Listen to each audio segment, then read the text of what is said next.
Hey everybody, welcome back to Jeff Bowl Central. It's time for another Retro Roundup gaming segment. I thought I'd share a little game from my past that I loved dearly, that I kind of have worshipped for years, ever since it came out in 2002, which was the height of the prequel era. But this game, Star Wars Jedi Knight 2 at Jedi Outcast, it dipped into the expanded universe, which, which again, obviously does not exist anymore. Thank you very much, Disney. And it was the third game in the Dark Forces series. There was a fourth game, Jedi Academy, and the one before this was called Dark Forces Jedi Knight. And so this was Jedi Knight 2, Jedi Outcast. Because naming schemes don't mean much when you're marketing things, because that makes sense.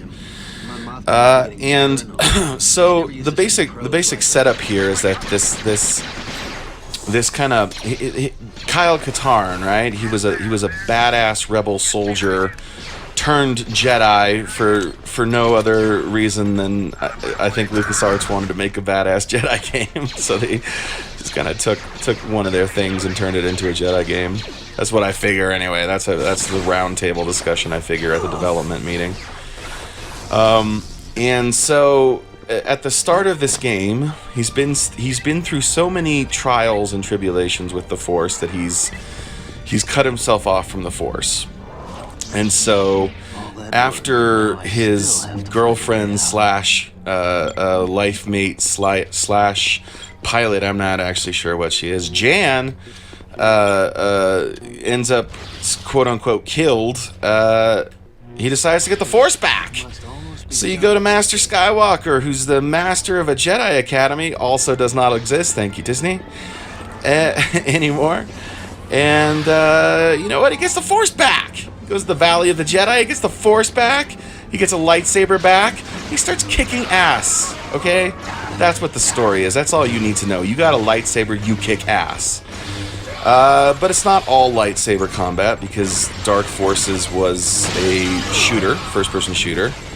So this is the inheritor of both things, and it does both things very well. It's a really good shooter, and it's a really good saber game, which is pretty cool. It's a little bit of a challenging game. I forgot how hard it was even on normal difficulty. Here's Luke Skywalker, Jedi Master Luke Skywalker.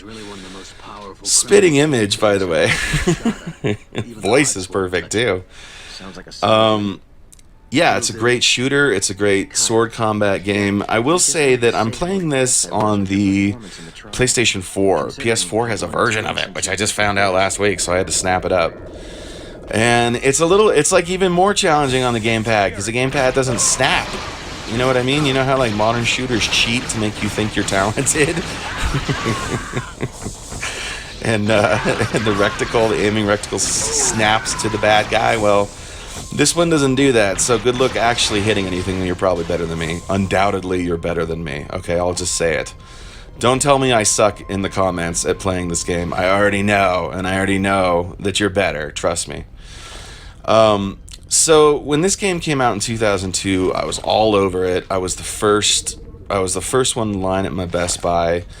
Picked it up, got it home, started playing it, and man, I just played this all night. I loved the campaign.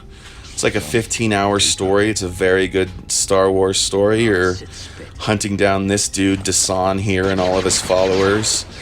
And it had, by the way, a pretty kick-ass multiplayer mode too, which was more or less just duels.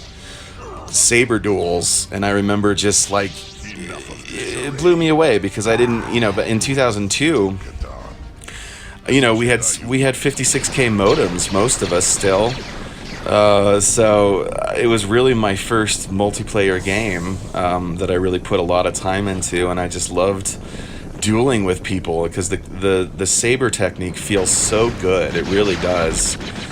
And here's a little glimpse of that saber on saber action.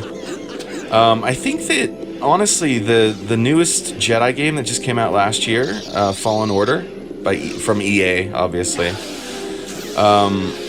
it took a lot of inspiration from this game, I think, because a lot of the things that character does, Kyle does. This was a genuine LucasArts video game before LucasArts folded up. And I'll tell you something about LucasArts. Not every game that they made was a gem, but so many of them are, to this day, very good, very playable.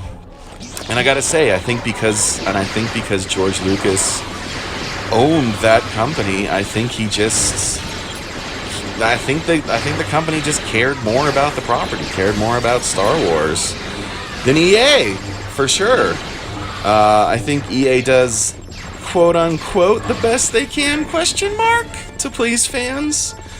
And like I said, Jedi Fallen Order last year was a really good game. I really did love that game, and it was a fine successor to this series. But this game, it was kind of groundbreaking for me anyway. It was eye-opening because it was the first time that I really did feel like a Jedi. I mean, you're still shooting a lot. Jedi aren't supposed to use blasters. I don't know if I really need to explain that to LucasArts, but it's the inheritor of a strong tradition of first-person shooting. We're looking at Mon Mothma with her very creepy teeth. So anyways, that's all I really got to say about this game. It was a gem, 2002. It plays really, really good on PS4, other than it is hard to hit the broadside of a barn. Like, you hit stormtroopers about as well as stormtroopers are going to hit you, or anything for that matter. But if you can play it on PC, I would highly recommend it. I'd even recommend it for PlayStation. It was pretty cool.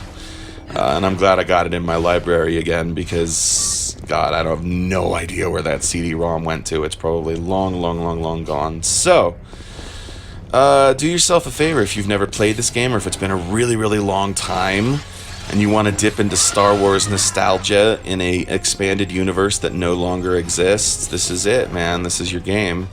In my opinion, it's better than the next one, which was Jedi Academy, but that was also really good. And it's definitely better than the one before it. So, that's it. That's the Retro Roundup, everybody. Hope you had a good time. Like and subscribe, Jeff Bowles Central. Cock-a-doodle-doo! And do me a favor, please. This is my latest album. I just put it out. You can find it all over the internet, all the different platforms, including for free on my YouTube channel. Just go to my channel. You'll see it in my music. But if you want, it's on Spotify, it's on iTunes, it's on Pandora, it's on Amazon, it's on Tidal, whatever. Just go listen to it. It's really cool. Lots of good rock music, lots of good acoustic music, a little blues music, whatever. Whatever suits your fancy. Please do. Please do. Okay. I will check you out next time. Like, subscribe, comment, share, whatever you got to do. Thanks for showing up. Thanks for watching. Bye-bye.